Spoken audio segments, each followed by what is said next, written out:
Okay, I know that some folks are still coming in. I think we're gonna go ahead and get started.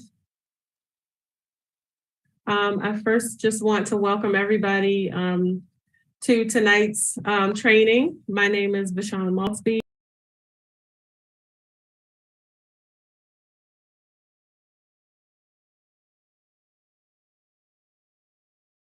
Each of you tonight to designing and activating your outdoor space for and learning. Please note that this webinar is also being translated live in Spanish for those who need interpretation. Please make sure that you have chosen the correct room to listen in, English or Spanish.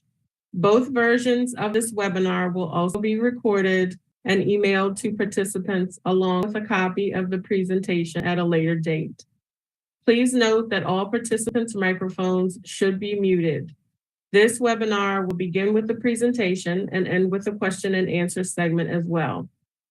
During the presentation, you can place all questions in the Q&A link located at the bottom of your screen and not in the chat box.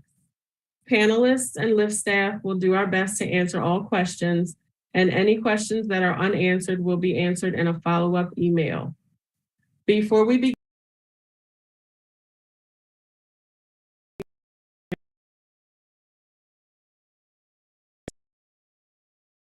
thank you, Vashon. Before I begin, I'm going to invite Carolina. We want to thank our interpreters for being here today. Carolina is going to give some instructions, and then we'll open room. Then Vashon, I might ask you to give some of those instructions again, just so we can make sure the rest of our participants can get them. Carolina? Hello, everyone. Below on your Zoom screen, you will see, once the interpretation is activated, you will see the icon interpretation available, and you just need to click on the language of your choice. Hola a todos. Más abajo en su pantalla de Zoom, una vez que se active la interpretación, tiene que seleccionar el botón Interpretación y luego escoger la idioma de su elección. Gracias. Thank you. I'll give Vashon a moment to open the interpretation room. okay. Okay. Vashon, would you like to share again about how the evening will go? Yes, so the presentation, we're going to do the presentation. And I'd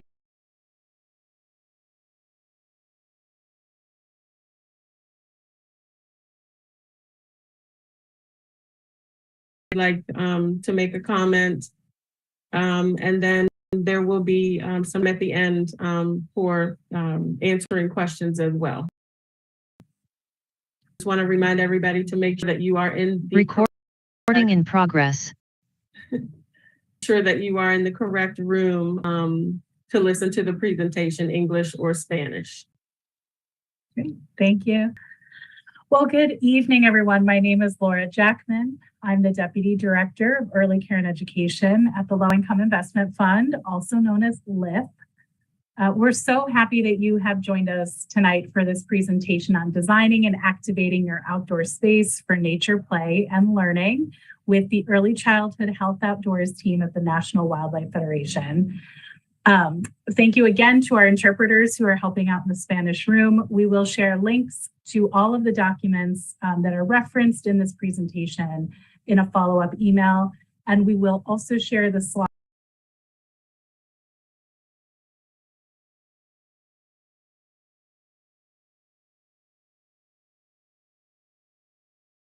is administering a big grant for facilities in the district called Access to Quality Childcare Grant.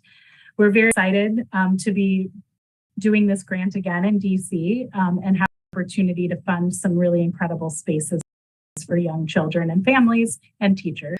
And we want to remind you that we have an intake form open. If you have not completed one yet, it's a way to let us know that you're interested in grant funding from LIFT.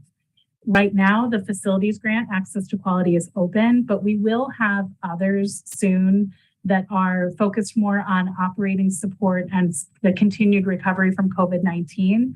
But we want to hear from everyone now because we're building those applications and we want to make sure that we're thinking of the needs that everybody has right now as we build them. So I will share a link in the chat to our intake form. Again, we will share all the resources to follow up. And with that, I would like to pass it over to our fabulous team at ECHO.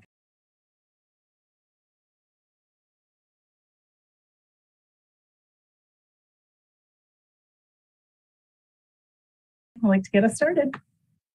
Great. Thank you so much, Laura. And thank you all so much for being here. We're very excited to be here to talk about designing and activating your outdoor space for nature play. So my name is Jessica Ewell, and like Laura mentioned, I'm the Early Childhood Health Out Senior Education and Engagement Coordinator. And in just a minute, we'll share a little bit more about ECHO so you can understand a little bit of why we're here with you all tonight. But a little bit about my background. I have a background in early childhood education and also in family engagement. And I love combining both of those backgrounds into what we're going to be talking about tonight, which is making sure that all children and families have access to high quality natural outdoor spaces. I'm also joined by my colleague, Amanda Knight. Amanda, do you want to come on and introduce yourself? Sure. Thanks, Jessie. Hi, everyone. My name is Amanda, and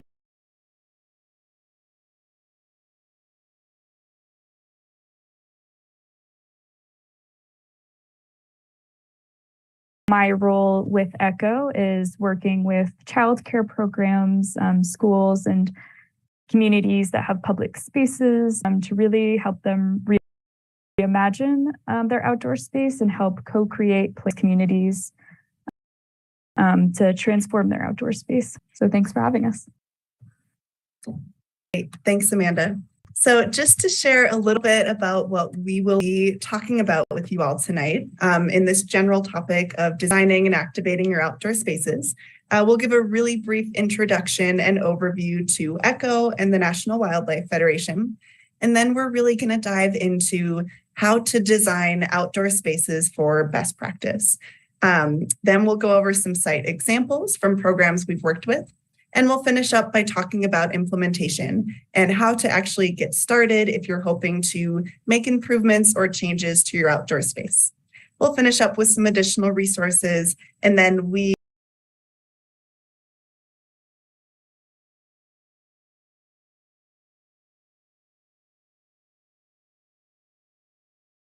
background to ECHO and why we're here with you all tonight. ECHO is a part of the National Wildlife Federation. They're one of the oldest and largest conservation organizations in the United States. And a big part of their mission is really to inspire people to protect wildlife for future generations. So with that in mind, it's really important and impactful that they've decided to specifically put a focus and an emphasis on connecting children to nature, because we know that when children have these amazing outdoor experiences in nature, they grow into adults that love nature and want to protect it. So what is ECHO?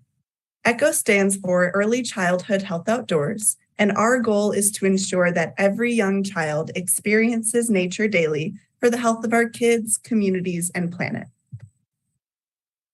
Why do we do this? Why do we focus on the early years of life? So this won't be a surprise to anyone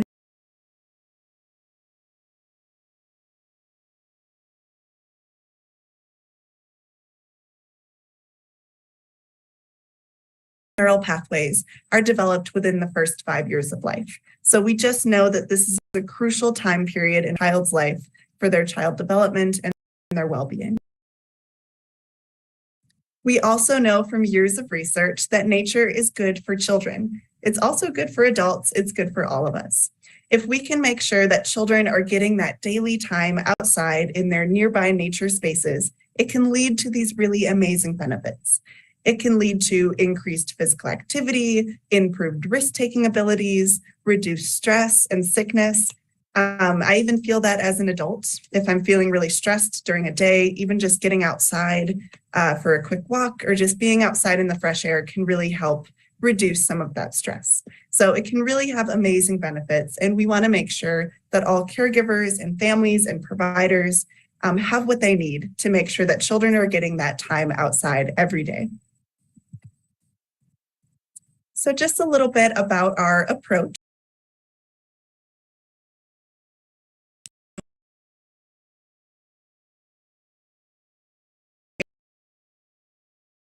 We work with preschools and elementary schools. We work in people's homes and community and public spaces. So thinking about parks, museums, libraries, all of those places where children are spending their time, we want to make sure that they have high quality, natural spaces. And then how we work. So our team is made up of landscape designers and early childhood education specialists. So we really have expertise in helping programs design outdoor spaces and then activate those spaces through training and professional development. And community engagement is embedded throughout our entire process. We don't ever want to come into a program or a community and say, here's what we think you should do. We really want to work with communities and programs, ask them what their vision is for a space, and then help them achieve that vision over time. So just a little bit more about our landscape design process.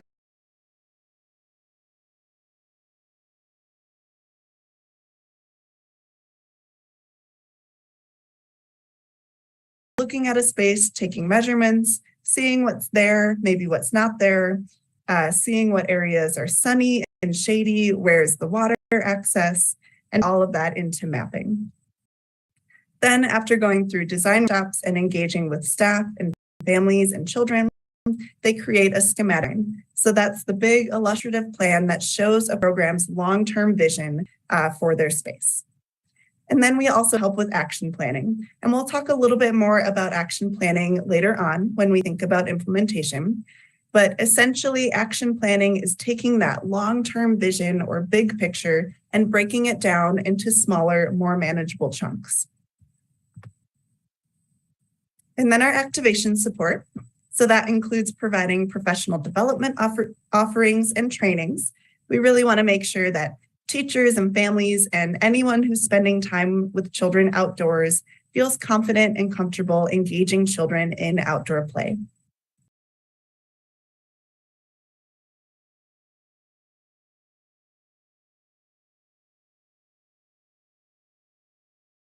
Every part of the decision-making process, and then provide any ongoing technical assistance that might come up throughout the entire process. So that was just a little bit about ECHO and the National Wildlife Federation. If you have any questions, please feel free to put that in the Q&A link that you have at the bottom, and we'll answer all of those at the end.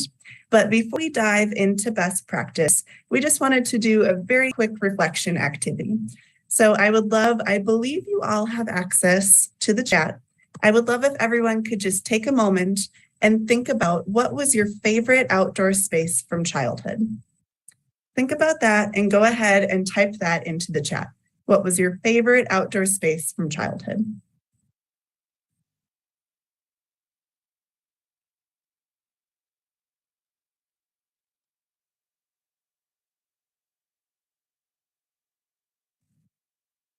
And Vishal,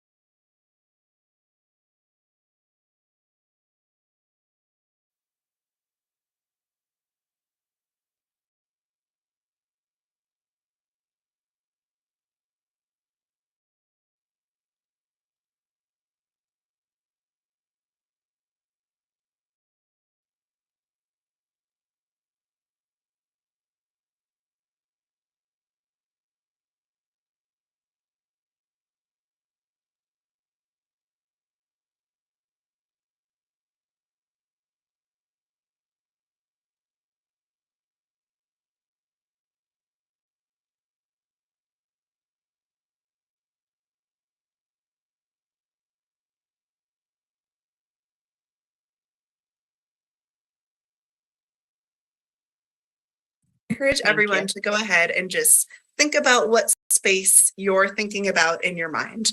I can share one of my own favorite outdoor spaces from childhood. I grew up in Wisconsin, and back behind our house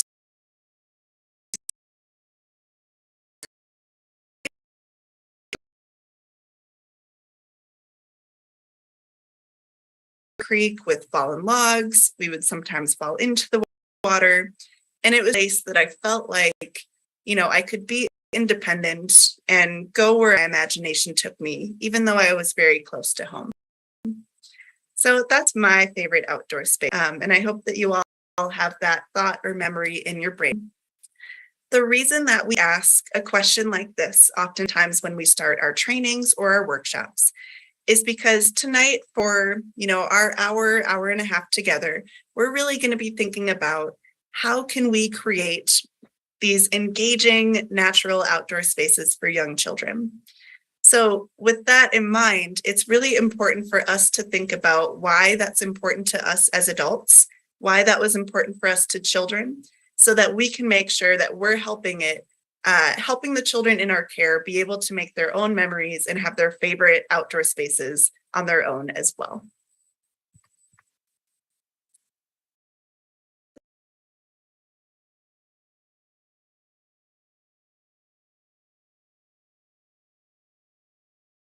Practice indicators, and Amanda will explain a little bit more about what that means, but you can take it over, Amanda. Awesome, thanks. And it looks like we're getting some answers in the chat, which is awesome. Yeah, so in this next portion of the presentation, we'll be reviewing our best practice indicators, which are all based on research from the Natural Learning Initiative, and how to create engaging outdoor spaces for children. So we'll be going through a lot of photos to show different examples of what outdoor activity settings can look like. But just keep in mind that a lot of these ideas can be adapted for different types of spaces and age groups, and can also be personalized to meet your program's needs and reflect your community. Next slide, please. So our first best practice indicator is providing a variety of activity settings in your outdoor space.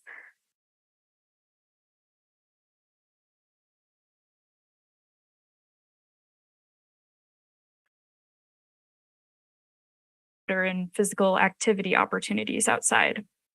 But there are so many more types of play and types of activity settings that we can provide in outdoor spaces so that children have both more choices and a variety of choices. So we like to compare this to how you might have several different types of learning centers in your like a reading area or a block area, and how you can start to bring these types of play and learning outdoors. So some of these examples show sensory walls and tunnels, music play. In the corner, we have digging, so that can look like sand or earth play, which is a little bit more of sand and dirt. And we've also found that when there are more options for children, there's less boredom that typically leads to more challenging behaviors. Next slide, please. So our next indicator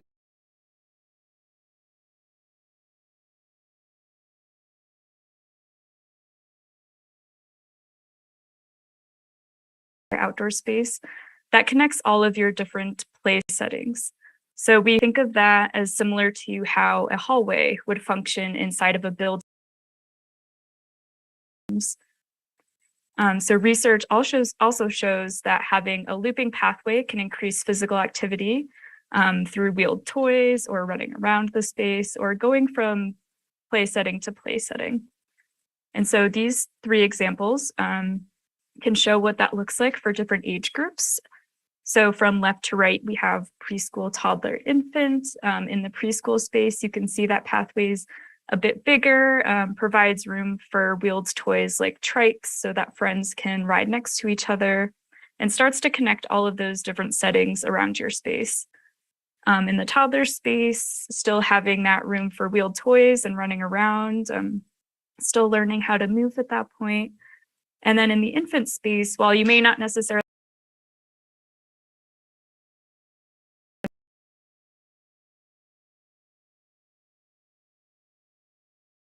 while we typically recommend concrete for pathways with toddlers and infants, you can do softer materials like the poured in place rubber or crusher fines, which is like a compacted, really tiny gravel. All right, next slide, please.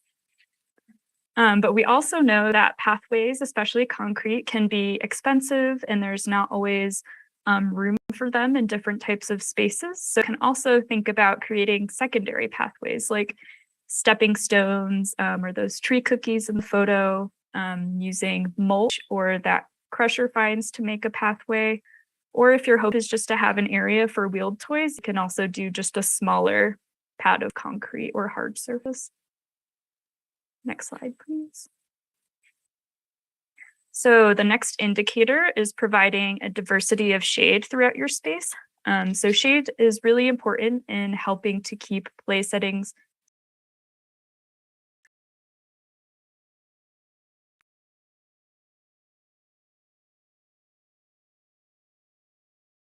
used to shade outdoor classrooms or digging areas, gathering areas, play equipment, or just other large spaces. You can see some wooden structure examples, canvas, so maybe a typical shade sail. In the middle, the second to the left is a repurposed carport. So just figuring out different ways to provide shade that may be a little bit less expensive than big structures. And then the last picture on the right is a custom metal structure built by a local artist who wanted to give back to their community. So finding those partnerships to help provide shade in your space. Next slide. But again, we know that the large structures can be pretty expensive and only cover certain areas of your outdoor space. So starting to think of other ways that you might be able to add smaller pockets of shade into your space, and to keep that whole outdoor space activated and not just in one area.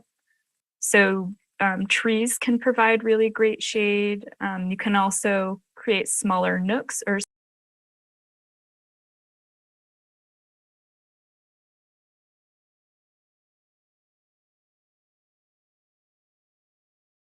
so these are just some of those smaller ways that you can start to introduce pockets of shade into your space. Next slide. So our next indicator is providing a variety of loose materials that are accessible to children. So loose parts are open-ended materials that can be used in a variety of ways with no end goal.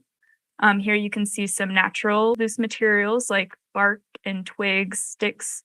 There's some blocks, shells, leaves, seeds, and tree cookies. There's really just endless possibilities with the types of natural and manufactured and recycled materials that you can use that result in imaginative play and building and dramatic play. And another aspect to loose parts is just being able to provide some sort of storage that children can access. So you can see a table or some crates or some plastic drawers where children can pull out these loose materials.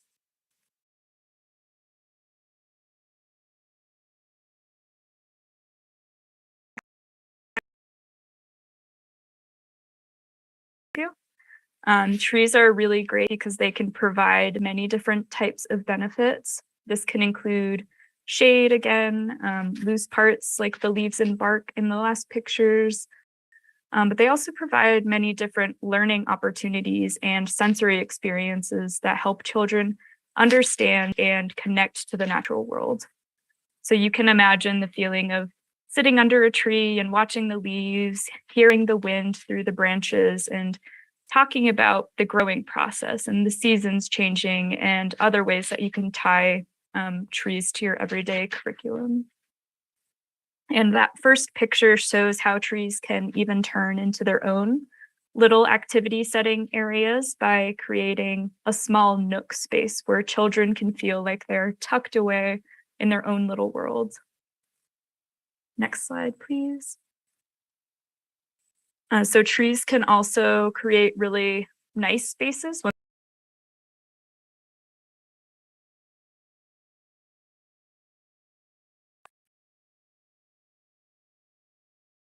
engaging learning experience for your children and families.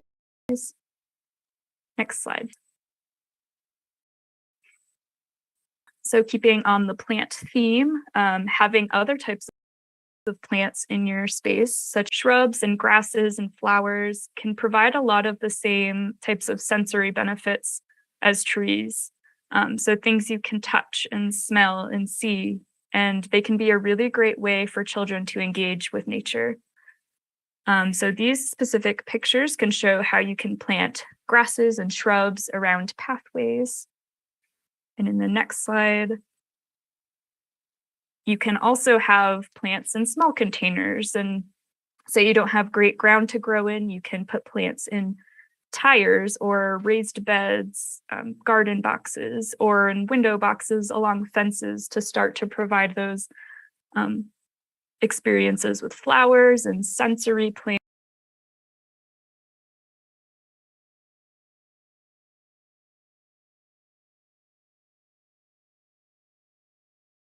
Engage kids with watering and caring for plants.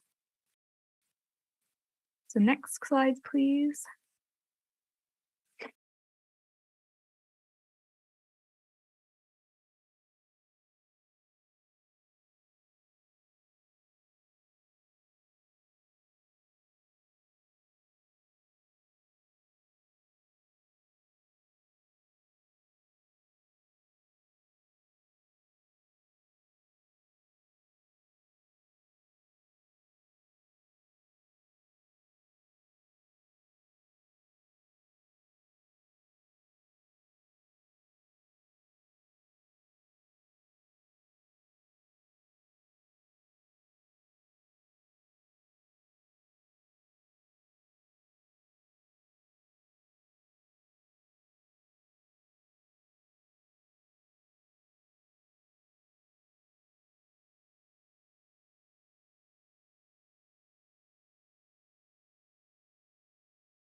community groups.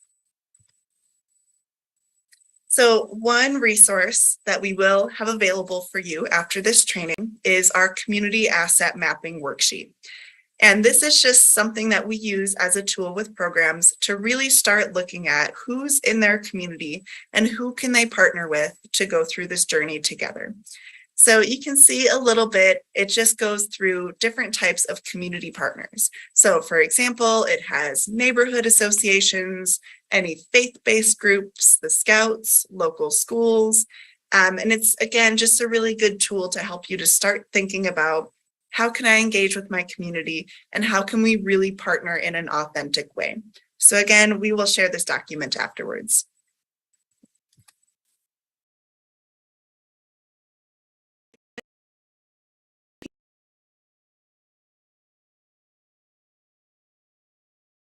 Also really important to typically think about engaging the families in your program. And this is going to be really mutually beneficial. So it's really important for programs and providers and teachers, and it's important for children and families as well.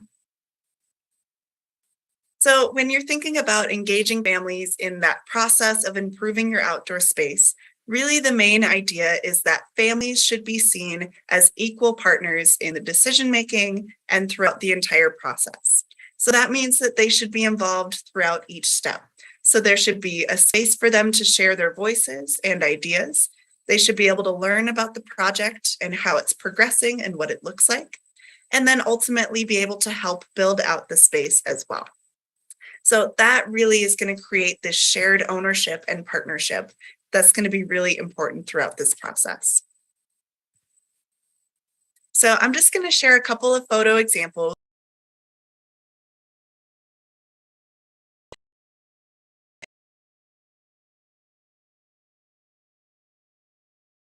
Survey.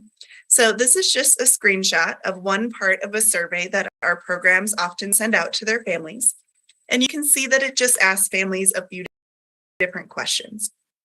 So it asks what you like about the current outdoor play area, what don't you like, and what would you like to see added or changed about the current outdoor play area.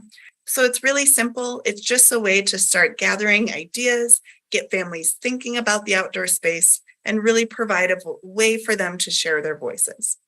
So this can be a really good first step to starting to partner together with families and community members. A couple things that can be helpful just from when we've seen programs send this out. The first is that this example of the survey is a digital copy. So this is sent out with a link and families can fill it out and it's all online, which for a lot of people is a really great and accessible way to share their voices. But for some people, sharing with a virtual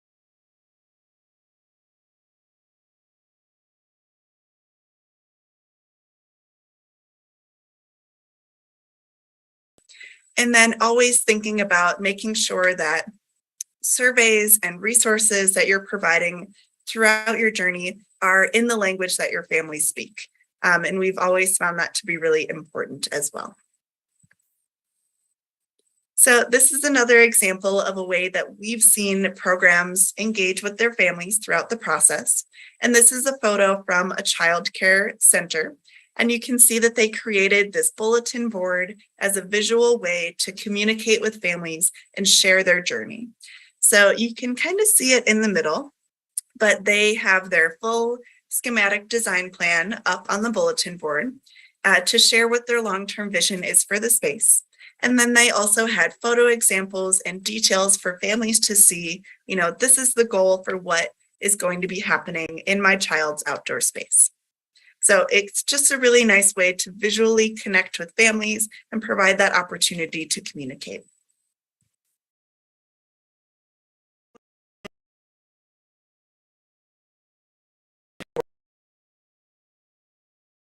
Plan at the top, just to share with families what part of the process is happening and what that looks like. But what I also like about this example is they have this little page up that says, be a part of the change, join the fun, no skills needed. So I like that they're offering opportunities for families to be involved in building out the space in whatever that looks like. So again, it's communicating with families and providing those shared opportunities to be a part of this process together. Another way to share your vision and collaborate with families is to host a family or community presentation. So again, this can be a very collaborative process. This is an opportunity for you to be in the same space with families and community members and say, here's what we'd like to do in our outdoor space. Ask families what they'd like to see and really be able to share feedback throughout the process.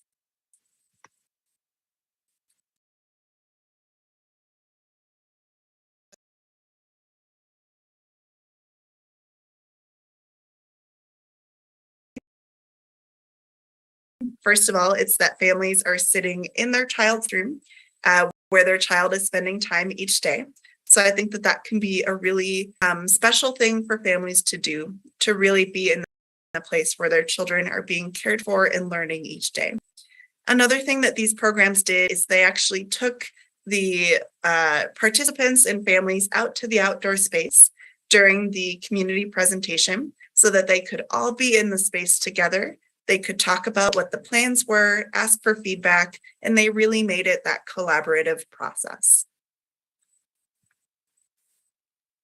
So after all of the planning and collaborating with families and community members to create that design plan, action planning to figure out those next steps, you're at the time when you're ready to start making physical changes to your space. So a really great way to continue that partnership with your families and community members is actually to build the space out together. And a nice way to do that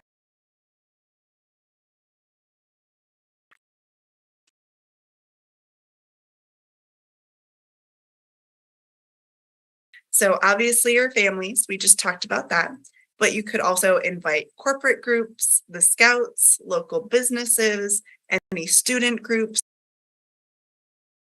organizations, really anyone who's in your community. They can all be a part of this process.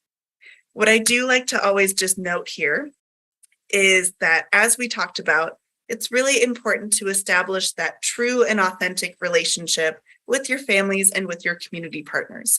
So that means that they're involved from the start, they're able to give feedback on the process and on the design. And you're not just calling them at the end to build out the space. And again, that really just creates that shared process and that shared ownership of the outdoor space and the improvements.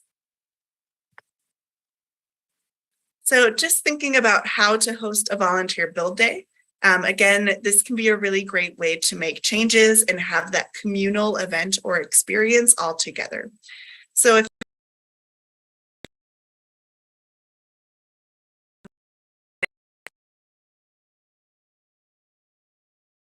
right away, organizing, supporting people as they're actually building out the different settings.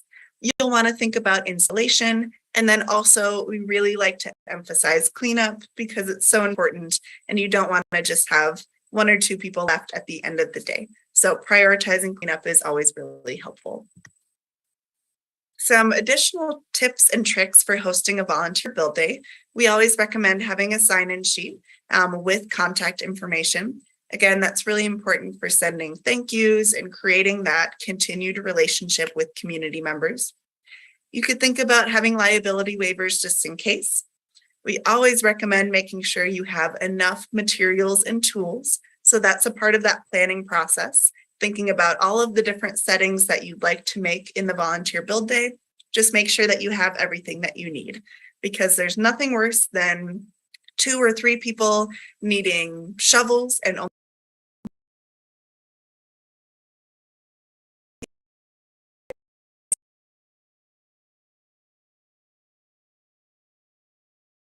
that there are always people that they don't even really different skills. So it's thinking about, some people might want to build, they might want to build a garden bed or something else. Other people might not want to do that. They might want to garden or weed or paint.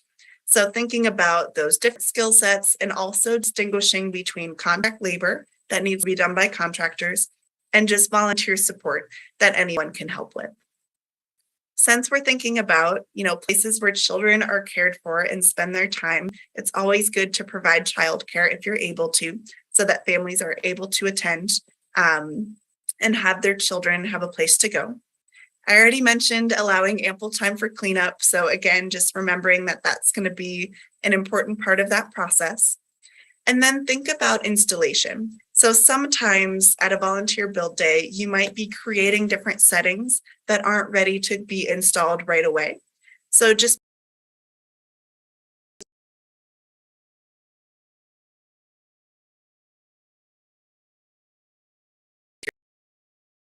it up on the screen, having shady areas for people to take a break.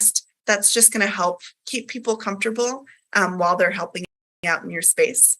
But you could also think about, could you provide snacks for people, making sure that you have water access, and just all of those pieces that are important for keeping people comfortable. And then sending thank you notes. So again, trying to build that long-term relationship with people.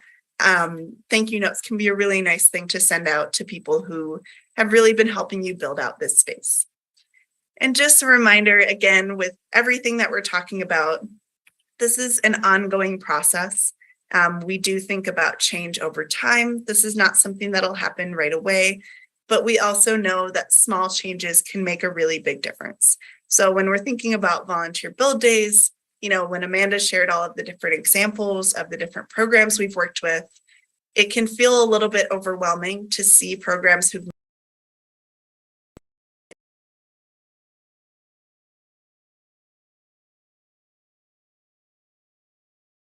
children. So I just wanted to emphasize that now that we've gone through talking about the indicators and the examples and also talking about implementation. So we have about 25 minutes left, and I want to make sure that we leave ample time for question and answer. And I know that I saw some in the Q&A section. So I would love for everyone to just take a few minutes before we move to Q&A to do a little bit of reflection about everything that we just talked about. So I know that you all have access to the chat. I would love if everyone could just take a minute to reflect and think about, after everything we just looked at, what ideas do you have for improving your outdoor space? And then maybe what's an immediate action you could take to improve your space?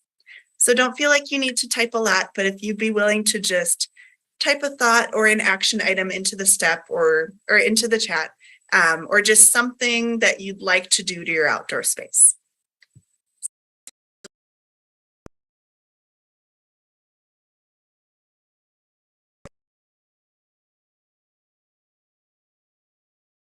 Your own program.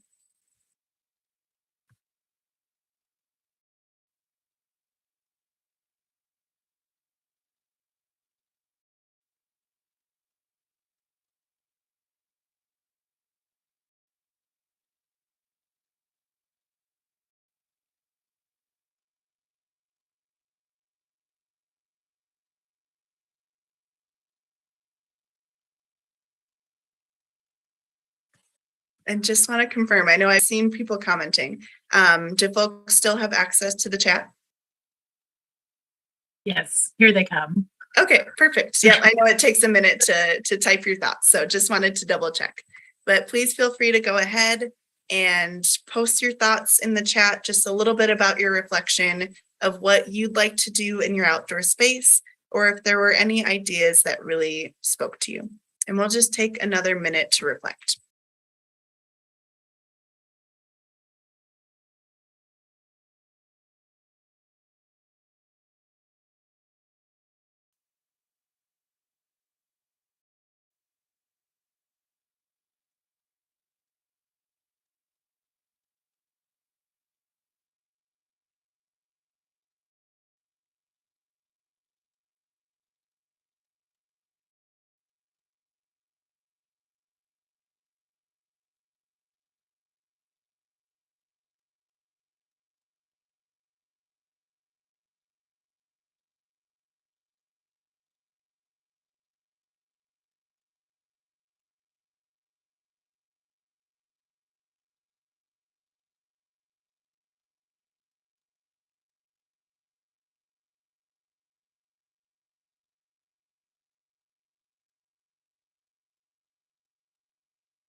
Okay, and I'm starting to see some really great ideas in the chat, so please feel free if you're typing.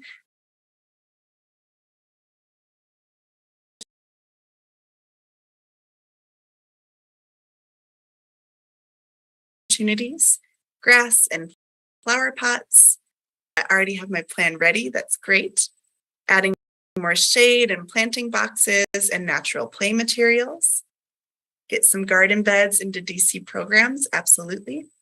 Reconstruct our garden, have a dirt area with plants and a climbing space. Remove cement, I think to put in vegetables, I think I'm reading that correctly. Garden walls and walk pathways.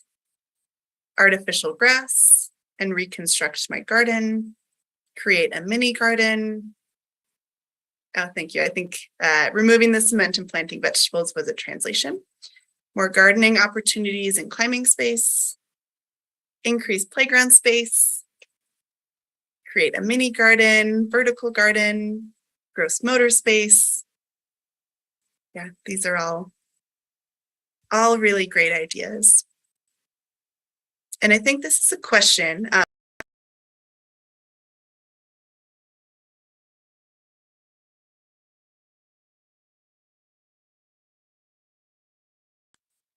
And then I also see garden and climbing space. Great. Thank you all so much for reflecting. Please feel free to keep putting your thoughts in the chat. I see another one just came in. Thinking in multi-purpose areas, classroom space, gardens. Yeah, so these are all wonderful. I highly encourage you to keep putting your thoughts in the chat. It's helpful for us to see what you're thinking of, and it's also helpful for everyone to see, what ideas we're looking at and be able to learn from each other as well. So I guess, Vishan, I would ask you, we have a couple resources that we can share at the end and our contact information. Do you want us to share those now and then go into Q&A, or do you want to do Q&A and then finish up with some resources? If it's okay, I'd like to do Q&A and then the resources at the end. Sure, that sounds great. Do you want to start with the first one that you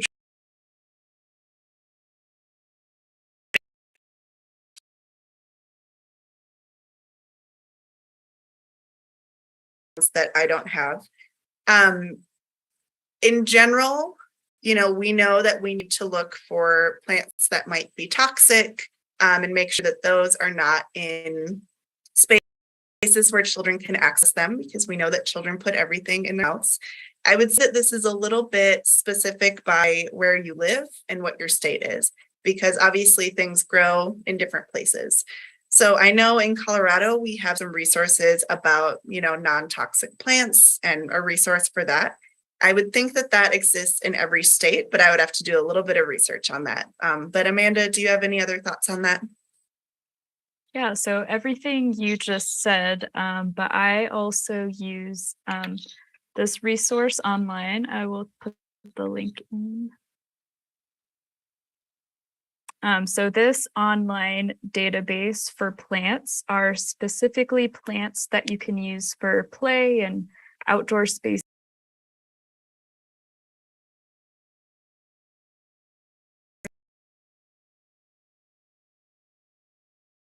We want to see the types of play value that they provide. So I really love that resource for plants for play. Great, thanks, Amanda. And thank you for that question. It's a good question. Do we have access to the questions? Right now, a lot of the questions were sort of logistical ones about LIF, and actually maybe I can answer some of them live. So again, this presentation, it was initially designed for a Washington, D.C. program, but we're very happy to have invited people from other regions to join as well. We will work on getting language translation for any languages besides English and Spanish in recordings. So please stay tuned for information on that. As long as you registered, you'll get information. And there were a couple questions just about resources, obviously, for funding projects. And that is what LIF does. And so if you are in Washington, D.C.,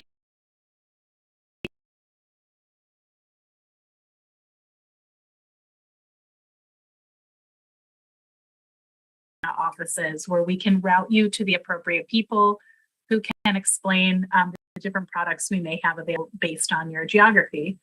And the reason we may have different things in different places is because we do get funding from state agencies, governments, and maybe even local philanthropy. So it differs from place to place. So we will make sure that everyone who joined us here today has information about LIFT's products. Other questions? I have the question and answer tab open. I was expecting them to fly right in. Let me see if there was anything in the chat.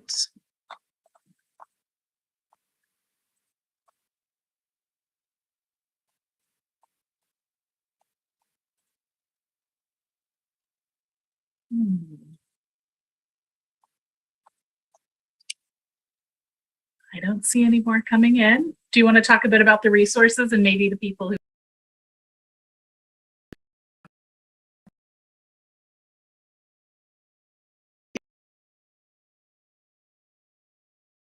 section, and I can answer them as they come in.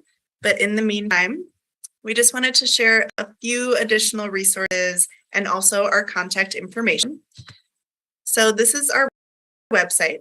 It's www.nwf.org, and this is where we house all of the resources that we're about to share. So the first thing that we just wanted to point out is that we do host virtual professional development offerings, and you can find those on our website. They're around the design of outdoor spaces, but also about the activation and programming and how to engage children outdoors. Then we also have different resources on our website to support you in activating your outdoor space and also making improvements. So a few of the things that we talked about today, especially when thinking about different activity settings and how to create that variety. Sometimes there are things that you can create on your own.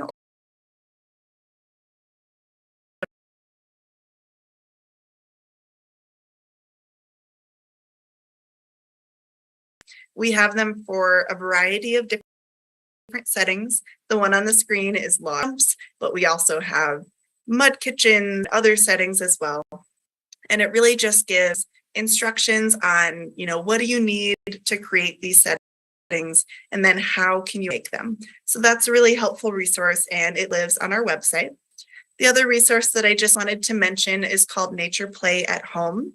And this is a guide that really goes through just different ideas to create variety in outdoor settings in whatever your outdoor space is. So this works really well in backyard settings, but I'd say that it's applicable to most outdoor environments as well. So this might not be applicable, so I will defer to Liv on this about certificates and evaluation, but just wanted to bring that up if that's something that you all will coordinate. And then I also just wanted to leave you with our contact information. So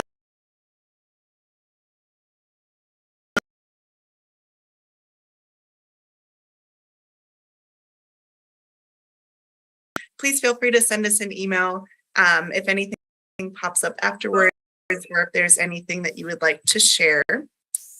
But I think that is all we have. Laura and Bashan, anything else that you'd like to share or any questions that came in? I don't see other questions. I thought I saw one, but I don't see it anymore. So I'm not sure. But I just want to thank you both for a wonderful presentation. The photos, I mean, oh my goodness, it just makes me want to just run out and play. I just really appreciate you taking the time to, to spend with us this evening. And then as Laura mentioned, we will, follow up with recordings for everybody. Thank you for posting your contact information. I did want to check, and Laura, you can help me with this if possible.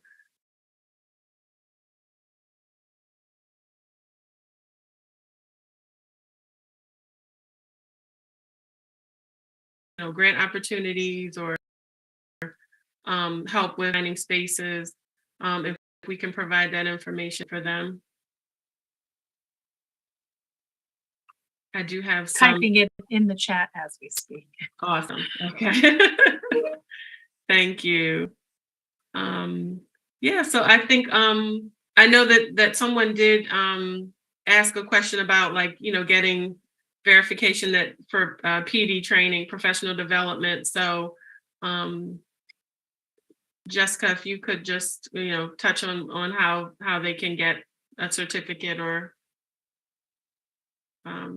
to follow up from today's training. Sure, absolutely. So Laura and Vishan, do you all have the list of attendees from this training? Okay, perfect. We do, yeah. Yep, so we do have certificates that we can issue. So I will go ahead and just work with Laura and Vishan and get that list, and I'll send